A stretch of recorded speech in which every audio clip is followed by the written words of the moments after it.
So after dealing with the definition and objects of survey, the next topic is purposes of surveying. Okay, so purposes मतलब सर्वे किस लिए करना या तो कौन से रीज़न से करना. Okay, so one by one we will deal with the purposes of surveying. So following are the various purposes of surveying. Number 1, to locate and measure property lines. तो सर्वे कहीं को करते हैं प्रॉपर्टी लाइंस को locate करने और major करने के वास्ते में. तो इसमें क्या है, अब एग्जांपल देना है तो प्लॉट्स बनाते हैं. तुम्हें सुने होंगे खेत रहता है, खेत लेको उसके अंदर है नहीं एरिया मेजर करते हैं. एरिया मेजर करने के बाद में प्लॉट्स बनाते हैं. अब प्लॉट्स बनाने के बाद में मान को चलो 6 महीने या 1 साल के बाद में तुम्हें जाको प्लॉट को विजिट करे तो वहाँ पे क्या रहता है, जो पत्थर गाड़े रहते हैं वहाँ पे तुम्हारा प्लॉट कहाँ है बोल को वो पत्थर है नहीं वहाँ से मिस हुए रहता है. तो दैट टाइम तुमने क्या रहता, तुम्हारे पास एक हाथ में एक लेआउट रहता. लेआउट मतलब उसके अंदर एक मैप रहता है, कौन से एरिया में कौन सी जगह में रोड है, उसके अंदर नॉर्थ डायरेक्शन दिखाया रहता है, रोड का डायरेक्शन दिखाया रहता है और तुम्हारा प्लॉट कहाँ है वो भी है नहीं मार्क करे रहते हैं. तो based on that plan you can locate your property, मतलब तुम्हारे प्लॉट को तुम्हें लोकेट कर सकते हैं. ओके, तो लोकेशन कैसा करते हैं, हमें आजू बाजू के रेफरेंस पॉइंट से मेजर करको हमें लोकेट करते हैं. This is the one purpose. Second purpose is to obtain topographic information of hills, rivers, villages, towns, forests and for mapping and charting. Okay, so to obtain topographic information means, so general example अगर बताऊँ तो सबके पास Android phone है. तो Android phone में एक feature है that is Google maps. Okay, Google maps अगर तुम्हें लोग ओपन करेंगे तो गूगल मैप्स में देर आर सेवरल ऑप्शंस. उसके अंदर एक तो टोपोग्राफिक व्यू दिखाता है, एक तो टेरेन व्यू दिखाता है और एक आपको नेचुरल दिखाता है.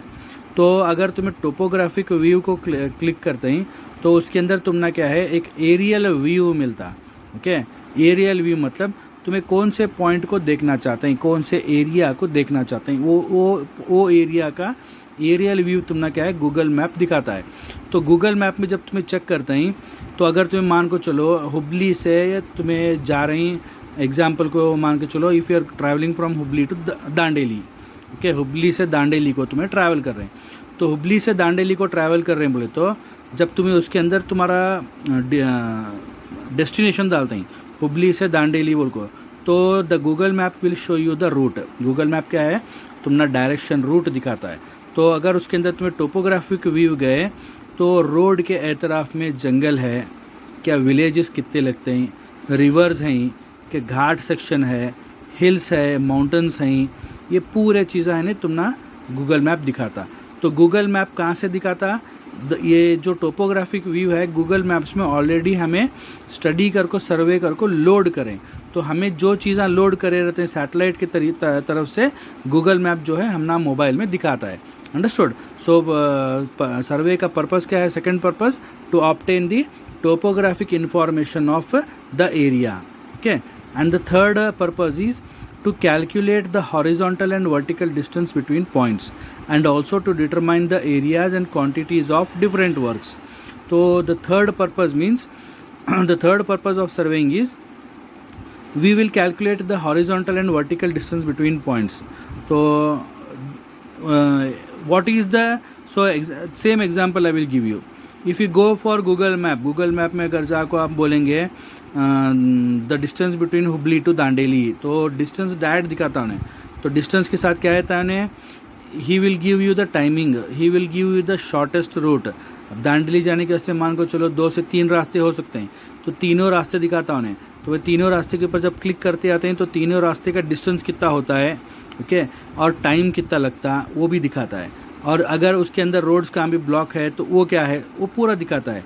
So that is nothing but previously we have loaded the map. Okay, so here the third purpose is we will be calculating the horizontal distance और we will be calculating the vertical distance. Vertical distance वो तो height, हमारे हुबली से दांडेली कितने height के ऊपर है या तो हमारे घर से दूसरा घर कितने हाइट के ऊपर है. So that we can measure the by using survey. So this is the third purpose of survey. तो So next fourth purpose is to find out best alignment for roads, canals, railways and etc. तो यहाँ पे एक नया word तुमने सुनने मिल रहा है, that is alignment. You might have heard this word also earlier, alignment. So here alignment is nothing but the center line of a road, canal of or a railway. अगर तुम्हें हाईवेज में road में travel कर रही तो road में बीच में है नहीं एक वाइट लाइन डाले रहते हैं, white stripe. Okay, lane divider बोलते हैं इसे, lane divider. So that centre line is nothing but the alignment of road. Okay, so based on this alignment only roads, canals and railways will be designed and planned. Okay, तो ये alignment कैसा बनता है? Okay, ये alignment कैसा बनता? तो again same example मैं देता हूँ. मान को चलो if you want to travel from Hubli to Dharwad. Okay, Hubli से धारवाड़ तुमना ट्रैवल करने का है. हुबली से धारवाड़ अगर ट्रैवल करने का है तो तुम्हें क्या करते हैं?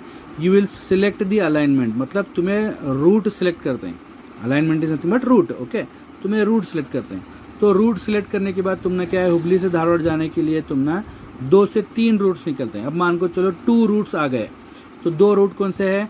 एक तो हुबली, होसूर, उनकल के ऊपर से होकर एक रोड जाता है. The second road is nothing but the bypass from Hubli to Dharwad. Okay, so what you will select? You will select the shortest route. कौन सा रूट शॉर्ट होता और कौन सा रूट इकोनॉमिकल होता, जहाँ पे तुम्हारे गाड़ी का खर्चा कम आता, ये पूरे चीज़ें है नहीं देखते हैं. सो ये सब कहाँ मिलता? हम ना सर्वे करने के बाद मिलता. अब हमें स्टडी कर रहे हैं. क्या स्टडी कर रहे हैं? मैं हुबली से धारवाड़ जाने के वास्ते में कौन सा रूट शॉर्ट है, we are studying. That is nothing but we are surveying the route. Okay, so this is the fourth purpose of survey. The fifth purpose is to mark the layout of buildings, bridges, highways, sewers and etcetera. तो survey का fifth purpose of survey is we will be marking the layout of buildings. Okay, अब building का dimension लेने के बाद में, plan बनाने के बाद क्या करते हैं? We will start with the construction work. अब कंस्ट्रक्शन वर्क स्टार्ट करना हो तो first what we will do, we will mark the layout. Understood? So this layout how will be marking? We will be marking with the help of measurements. Understood? So जो भी plan में measurements होते हैं वो measurements को हमें क्या है, एक्चुअली फील्ड में मार्क करते हैं. उसे जो हमें क्या बोलते हैं, लेआउट बोलते हैं. अब वो लेआउट को मार्क करना वो तो अगेन क्या करना, हमें कौन से भी एक फिक्स्ड पॉइंट से मेजरमेंट्स लेते जाना. अंडरस्टूड? सो वो काम को क्या बोलते हैं हमें? It is nothing but a purpose of survey. Okay, the sixth purpose is to establish correctly the boundary points of property from available records. So earlier जैसा मैं बोला, खेत में तुम्हें प्लॉट्स बनाते हैं. प्लॉट्स बनाने के बाद में 1 साल 2 साल के बाद में जो फतरे तुम्हें बाउंड्री के वास्ते में डाले रहते हैं वो फतरे गायब हो जाते हैं, वैनिश हो जाते हैं. वैनिश होने के बाद में या तो डिसलोकेट होने की वजह से तुम्हारा प्लॉट एग्जैक्ट मेजरमेंट नहीं मिलता. तो तुम्हारे हाथ में क्या रहता है, जब तुम्हें प्लॉट खरीदे रहते हैं तुम्हारे हाथ में यानी लेआउट का एक प्लान दिए रहते हैं. तुम्हारा प्लॉट कहाँ है वो प्लॉट को यानी तुम्हारे लेआउट प्लान में हाईलाइट करके दिए रहते हैं. तो साल 2 साल के बाद या 3 साल के बाद जब तुम्हें वो लैंड को जाते हैं तो यूजिंग दैट लेआउट मैप, तुम्हारे पास जो लेआउट मैप रहता है वो यूज़ करको अवेलेबल रिकॉर्ड तो वो अवेलेबल रिकॉर्ड लेको तुम्हारा एक कौन सा भी एक फिक्स्ड रेफरेंस पॉइंट रहता, वहाँ से तुम्हें तुम्हारा प्लॉट कितने डिस्टेंस पे है मेजर करको यानी प्लॉट कर सकते हैं. That is the sixth purpose. The seventh one is to study the site condition for suitability. Okay, site condition को स्टडी करना. साइट कंडीशन स्टडी करना मतलब अलग अलग साइट में, अलग अलग एरिया में अलग अलग तरह के कंडीशंस रहते हैं. ओके, तो कैसे कंडीशंस? अब मान को चलो अगर एरिया में काली मिट्टी है, ब्लैक सॉइल है, तो फाउंडेशन ज़्यादा डीप जाना पड़ता है या तो हैवी फाउंडेशन लेना पड़ता है. अगर साइट में लाल मिट्टी है, हार्ड सॉइल है, तो डेप्थ ऑफ द फाउंडेशन कम होता, तो फाउंडेशन का खर्चा कम होता. तो ये सब सूटेबिलिटी चेक करने के वास्ते में तुम्हें क्या करना, सर्वे करना. 8th point is to execute hydrographic and oceanographic charting and mapping. So hydrographic and oceanographic means depth of water कितना है. ओके, अब तुम्हें सुनते रहेगा डैम में इतना पानी है, डैम का लेवल इतना है, डेली पेपर में आते रहता है, या तो बारिश इतने mm हुआ, ये सब भी करते रहते हैं. It is nothing but hydrographic data. So study of water. Okay, water के बारे में हमें सर्वे करते हैं, कितनी बारिश हो रही है, कितनी बारिश हो सकती है, ये पूरा यानी एस्टिमेट करते हैं. That is nothing but hydrographic and oceanographic charting and mapping. Next one is to chart coast lines, navigable streams and lakes. तो coast lines, navigable streams and lakes, तो this is also a branch of civil engineering itself. तो इसमें भी क्या है, सर्वे की ज़रूरत पड़ती है। कोस्ट लाइन मतलब हमारी कंट्री की बाउंड्री कितनी है, ओके। अब कोस्ट लाइन कैसा मार्क करते हैं, अब समुंदर का किनारा, ओके।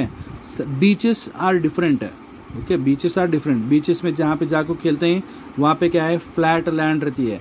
जैसा तुम्हें पानी के अंदर जाते जाते हैं तो क्या होता है, the water, height of water goes on increasing, understood. So coast line को मार्क करना। उसके बाद में नेविगेबल स्ट्रीम मतलब जो स्ट्रीम्स में, जो नाले में या कैनाल्स में हमें कश्ती को चला सकते हैं, that is nothing navigable, understood. Navigation means travelling by water, by means of water. Roadways मतलब हमें रोड को यूज़ कर रहे हैं। Railways we are using rail, airways we are using air. Here in navigation we are using water as a mode of movement from one place to another place, okay. So navigable streams and lakes कितने हैं वो भी हमें mark कर सकते हैं। That is also purpose of survey. And to fix district, state, national and international boundaries. So boundaries को fix करने के वास्ते में again we require survey, okay. So you might have seen, तुम्हें एक डिस्ट्रिक्ट से दूसरे डिस्ट्रिक्ट, एक गांव से दूसरे गांव जाते रहते हैं। जाने के टाइम पर तुम ना बाजू में है नहीं, रोड के साइड में एक स्टोन रहता है, वो स्टोन के ऊपर लिखो रहता धारवाड़ डिस्ट्रिक्ट एंड्स। उसके बाद में थोड़ा आगे गए तो उसके ऊपर नेक्स्ट स्टोन के ऊपर लिखो रहता गदग डिस्ट्रिक्ट बिगिन्स, नहीं तो हावेरी डिस्ट्रिक्ट बिगिन्स। ये सिंबल्स रहते हैं। तो ये कैसा मार्क करते हैं हमें, we are marking it by doing surveys, okay. अब नेशनल बॉर्डर, इंडिया का प्लान, इंडिया का मैप बनाया हमें। इंडिया का मैप कैसा बनाया हमें, we are so map of India we have prepared. So this map of India, how we are preparing, we are preparing again by surveying the area, okay. Next one is to prepare archaeological map. So archaeological मतलब पहले के ज़माने में जो राजा बादशाहों के महल दबे थे, जहाँ खजाना दबा हुआ रहता, उसे है नहीं ज़मीन से खोद को निकालना, उसे क्या बोलते हैं, आर्कियोलॉजी बोलते हैं, अंडरस्टूड। सो आर्कियोलॉजिकल मैप बनाते हैं। मैप मतलब कैसा, अब उसके वास्ते में एक एग्जांपल देता हूँ मैं। गवर्नमेंट ऑफ कर्नाटका से एक प्रोजेक्ट स्टार्ट है। प्रोजेक्ट क्या स्टार्ट है बोले तो इट इज़ अ मिथ बोले तो एक स्टोरी है। क्या स्टोरी है बोले तो जब नवाब्स हम्पी के ऊपर अटैक कर रहे तो वो राजा हम्पी से है नहीं अपने पूरे ख़जाने को कितने की 100 हाथियों के ऊपर ले को वहाँ से निकलिया उन्हें, हम्पी से निकल को दूसरे गांव को गया उन्हें, ओके। तो उन्हें जाने के टाइम पे कितने रूट से गया, कौन से रूट से गया, दैट इज स्टडिंग। वो स्टडी कर रहे हैं। मैं स्टडी करने के बाद में क्या करते हैं, वो रूट में जाकर कहाँ पे ख़जाना दफन है उसे यानी खोद को निकालते हैं। That is called as archaeological mapping, okay. Next one is to prepare geological data of area. Geological data means, so geology means it is nothing but study of earth. You have studied in construction materials, okay. So geological data of area means वो ज़मीन, वो area में ज़मीन की nature क्या है, whether it is having hard soil, whether it is having loose soil, ये पूरा स्टडी करते हैं। That is called as geological data, okay. Next one is to access the suitability of area for construction of dams and reservoirs, okay. तो अब area में हम एक dam बना रहे हैं या तो रिजर्वायर कंस्ट्रक्ट कर रहे हैं, तो वो एरिया डैम रिजर्वायर के वास्ते में सूटेबल है कि नहीं है, ओके। सो डैम्स बनाने के वास्ते में the area should be valley, okay, by which we can store maximum quantity of water. और वो एरिया में फॉरेस्ट एरिया नहीं रहना, आजू बाजू में सिटीज़ नहीं रहना, that all comes under survey, okay. Next is to locate underground water table. तो ज़मीन के अंदर जो पानी है उसे भी हमें लोकेट करते हैं, उसे हमें क्या बोलते हैं, जियोलॉजिस्ट बोलते हैं, who study the underground water table. Understood that person is called as geologist. He is also an civil engineer. तो उन्हें क्या करता है, उन्हें भी अगेन सर्वे करता है। डिफरेंट मेथड्स है उसके अंदर। The next one is to determine accurate height of different places and points. So accurate heights बोलते, इसका एक एग्जाम्पल देता हूँ। अगर तुम्हें स्टेशन, रेलवे स्टेशन गई तो रेलवे स्टेशन के दोनों एंड्स में बोर्ड रहता है, हुबली जंक्शन बोल को लिखो रहता। तो वो बोर्ड में नीचे बाजू रेड इंक से अबव MSL बोल को एक वैल्यू लिखे रहते हैं, 630 मीटर, 634 मीटर। तो that is nothing but the height of that point. वो बोर्ड जो है वो बोर्ड समंदर के लेवल से, MSL बोलते मीन सी लेवल, समंदर के लेवल से कितने हाइट को लोकेटेड है, वो that is called as elevation. Understood. तो ये हमें कैसा मालूम करते हैं, अगेन सर्वे के जरिए से मालूम करते हैं। So hope you have understood the purposes of survey.